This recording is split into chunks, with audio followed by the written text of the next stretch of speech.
Good morning সকলকে।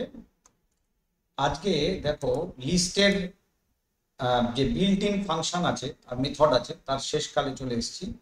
এখানে একটা কথা বলে রাখি যে ফাংশন আর মেথড দুটো আলাদা জিনিস। আমি ফাংশন বলছি কথাটা বেশিরভাগ সময় তোমরা হয়তো লক্ষ্য করেছো। ফাংশন মানে হচ্ছে ফাংশন তোমাদের পরে আছে, বোঝাবো আমি। ইনবিল্ট একটা ফাংশন মানে ওর ভেতরে আমরা কোনো লিস্টকে পাঠাতে পারি বা স্ট্রিংকে পাঠাতে পারি বা টাপলকে পাঠাতে পারি। আর যেটা মানে স্ট্রিং এর বা লিস্টের নাম দিয়ে ডট দিয়ে করছি সেটাকে বলে মেথড।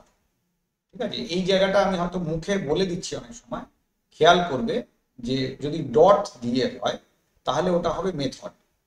আর যদি একটা ফার্স্ট ব্র্যাকেট একটা ফাংশন লিখে ফার্স্ট ব্র্যাকেটের ভেতরে লিস্টটাকে লেখা হয় তাহলে ওইটা হবে ফাংশন। এই কথাটা খেয়াল রাখবে, কারণ আজকে যেগুলো করাবো তার মধ্যে ফাংশনও আছে মেথডও আছে।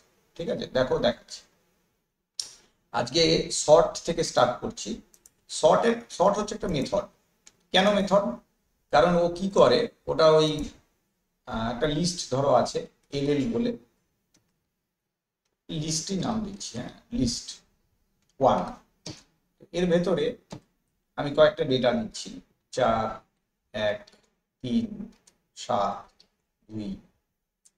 এবার এই লিস্টটাকে আমি সাজাতে চাইছি, তাহলে তখন কি করব, লিস্ট 1 ডট সর্ট। এইরকম কোনো জিনিস হওয়া মানে হচ্ছে মেথড। এটা কিন্তু লিস্ট 1 এর মেথড হয়ে গেল। এবার লিস্ট 1 কে যদি ডিসপ্লে করি, খেয়াল করো সাজানো হয়ে গেল, বুঝতে পারলে? আচ্ছা, এর পরেরটা কি আছে দেখো, লেখা আছে সর্টেড। সর্টেড মানে হলো এটা একটা ফাংশন।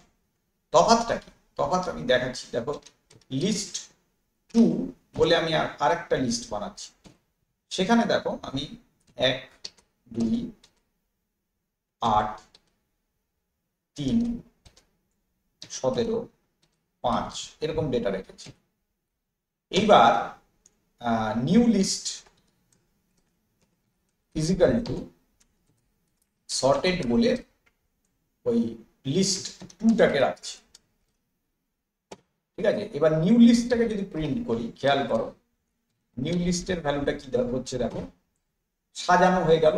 লিস্ট 2তে যেটা ছিল ওটা সাজানো। হোয়ারঅ্যাজ লিস্ট 2 কে যদি আমি ডিসপ্লে করি, খেয়াল করো লিস্ট 2তে যে ডেটাটা আছে সেটা কিন্তু সাজানো নেই, যেরকম ছিল ওরকমই আছে। তার মানে যদি কোনো ফাংশন ব্যবহার করি, ফাংশনটা কিছু ভ্যালু নেবে, নিয়ে কিছু ভ্যালু রিটার্ন করবে।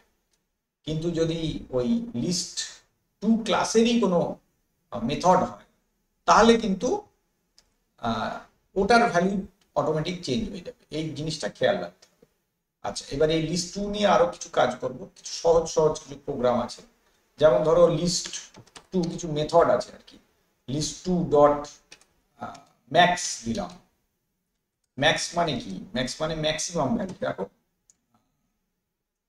লিস্ট 2 ওই ম্যাক্স ছিল না, মিন ম্যাক্স, হ্যাঁ আছে তো।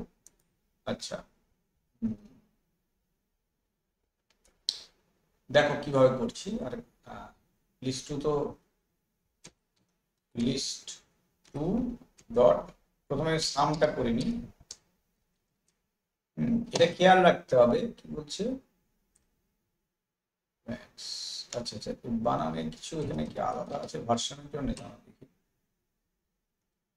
এই যে এখানটাতে দেখো এই ফাংশন গুলো পেয়ে যাবে, কি কি আছে এখানে দেখিয়ে দেবে।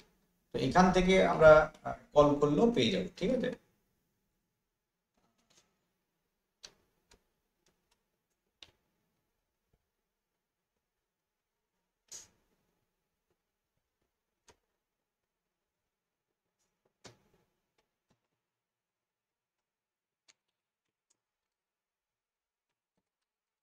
এইবার খেয়াল করো যে লিস্ট 2 এর সবচেয়ে বড় ভ্যালুটা আমরা প্রিন্ট করলাম, বুঝতে পারলে? তার মানে ম্যাক্সটা কি? ম্যাক্সটা তার মানে মেথড নয়, এটা হলো একটা ফাংশন। আচ্ছা, একই রকম ভাবে খেয়াল করো, আমি কিন্তু খেয়াল করো আমি পার্থক্যটা ধরিয়ে দিচ্ছি। মিনিমাম দিয়ে যদি এটা করি, মিন দিয়ে, তাহলে কি পেলাম? মিনিমাম ভ্যালুটা পেলাম। আবার যদি সাম দিয়ে লিস্ট টুটাকে লিখি, তাহলে দেখো টোটাল যে কটা এলিমেন্ট আছে তার যোগফলটা প্রিন্ট হয়ে যাবে। তার মানে ম্যাক্স, মিন, সাম, তারপর ওখানে সর্টেড, এগুলো কি? এগুলো সব ফাংশন। ঠিক আছে, যদি আমার অ্যাট্রিবিউট হতো, যদি আমার মেথড হতো, তাহলে আমি ডট দিয়ে ওটাকে পেতাম। ডট দিয়ে পাচ্ছি না মানেই হচ্ছে ওটা ওই ক্লাসের মধ্যে নেই, তার মানে ওটা হচ্ছে একটা ফাংশন। ঠিক আছে, তো এইভাবে আমরা ফাংশনটা বুঝে নিতে পারি। ঠিক আছে, দেখে নাও। তাহলে আমাদের ইনবিল্ড ফাংশন বা মেথড যে কটা ছিল, সব সিলেবাসে যে কটা ছিল সব কটা কমপ্লিট হয়ে গেল। এর পরের ক্লাসে নেস্টেড লিস্টও কিন্তু আমার পড়ানো হয়ে গেছে। আমি তোমাদের যেখানে ওই ট্র্যাভার্সিং এর লিস্ট ইউজিং লুপস করিয়েছি, সেখানে ওটাও আমি করিয়ে দিয়েছি। ঠিক আছে, লাইক করবে, শেয়ার করবে, কোনো প্রশ্ন থাকলে অবশ্যই আমাকে কমেন্টে জানাবে। আজকের ক্লাসে এইটুকুই রাখছি, পরের ক্লাসে আবার নেক্সট অংশটা দেখাবো। থ্যাংক ইউ সকলকে।